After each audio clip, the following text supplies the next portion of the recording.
à fait. Soufiane Djilali, que pensez-vous de cette grande mesure prise par l'État algérien de ces 7 minutes de silence et de ces 5 minutes d'arrêt de travail pendant la pause déjeuner? Oui, tout d'abord, bonjour à tous Bonjour. les téléspectateurs. Oui, le gouvernement algérien a demandé aux Algériens de se taire. Taisez-vous. Taisez-vous encore une minute symboliquement pour dire ne parlez pas de Gaza et arrêtez de travailler pendant votre arrêt de travail, 5 minutes, pour travailler moins, au lieu de demander aux Algériens peut-être de travailler un week-end au profit de Gaza, ça aurait été peut-être préférable. Mais bon, ce n'est pas la première fois que ce type de mesure est demandé aux Algériens. En fait, le gouvernement algérien est resté silencieux. Le gouvernement algérien est resté silencieux pendant les 3 premières semaines, pratiquement, de ce massacre, de cette tragédie, de ce drame, pour un peuple qui est maintenu dans une prison à ciel ouvert et qui est bombardé, abreuvé de bombes sans arrêt. Il y a eu plus de 10 000 tonnes de bombes déversées les 3 premières semaines sur cet espace de 365 km², ce qui est complètement effroyable et effarant. Et puis, le monde qui regarde ça sans broncher. D'ailleurs, cette semaine, nous avions constitué une délégation avec plusieurs personnalités de l'opposition et de la société civile algérienne. Nous avions rendu visite à plusieurs ambassades de pays représentés au Conseil de sécurité, en tout cas les membres permanents. Et on leur a dit directement, en particulier aux représentants des États-Unis, on leur a dit qu'on était choqués d'entendre le président Obama se plaindre qu'il y ait eu un emprisonnement ou une arrestation d'un soldat israélien sur le territoire de Gaza en train de tuer les Gazaouis. Et il avait demandé Cet enlèvement supposé de barbares. alors qu'un soldat israélien qui se glorifie sur les réseaux sociaux d'avoir snipé 13 enfants les uns après les autres et qu'il était heureux de le faire et qu'il se proposait de continuer sa sale œuvre, eh ben, ça n'a pas ému un seul chat. Absolument. Voilà, nous le lui avions dit directement, nous lui avions dit beaucoup d'autres choses. Mais pour revenir au gouvernement algérien, ce n'est que ces derniers jours qu'il s'est senti tellement honteux qu'il a peut-être essayé de faire semblant de parler, parce qu'au début, il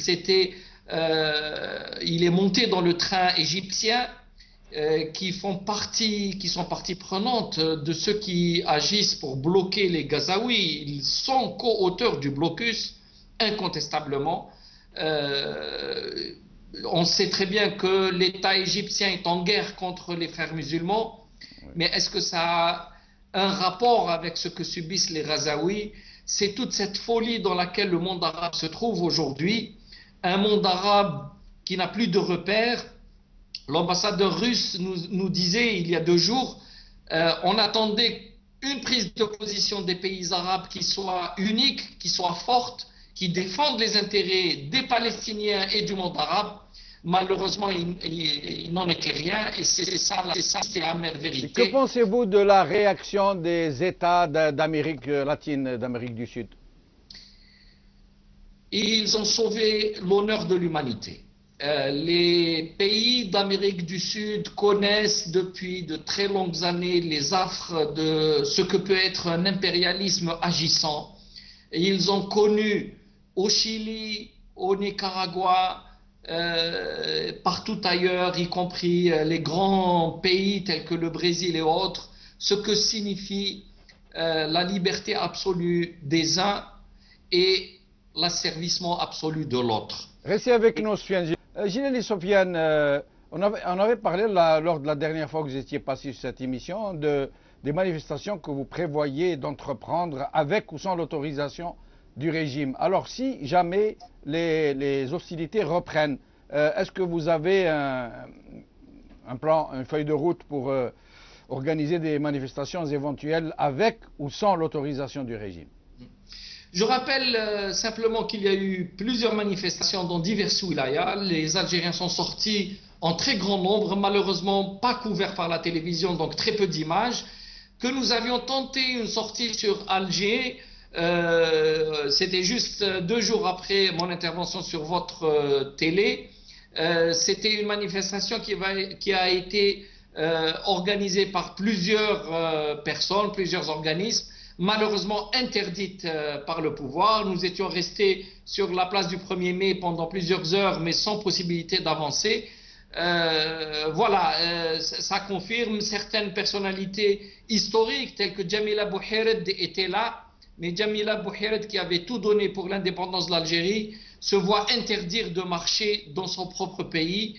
C'était le cas de plusieurs autres grandes personnalités historiques. Mais c'est quand même hallucinant qu'un pays comme l'Algérie puisse interdire à ses citoyens de manifester leur soutien à la Palestine. Pourquoi? Est-ce que c'est parce que c'est la peur de la rue que les gens puissent se servir de ces manifestations pour se retourner contre le régime? Ou est-ce pour soutenir Israël, en fait, pour appeler les choses par leur nom? Pour soutenir directement Israël, pas publiquement en tout cas. Je ne sais pas s'il y a quelques accords cachés et quelques soutiens.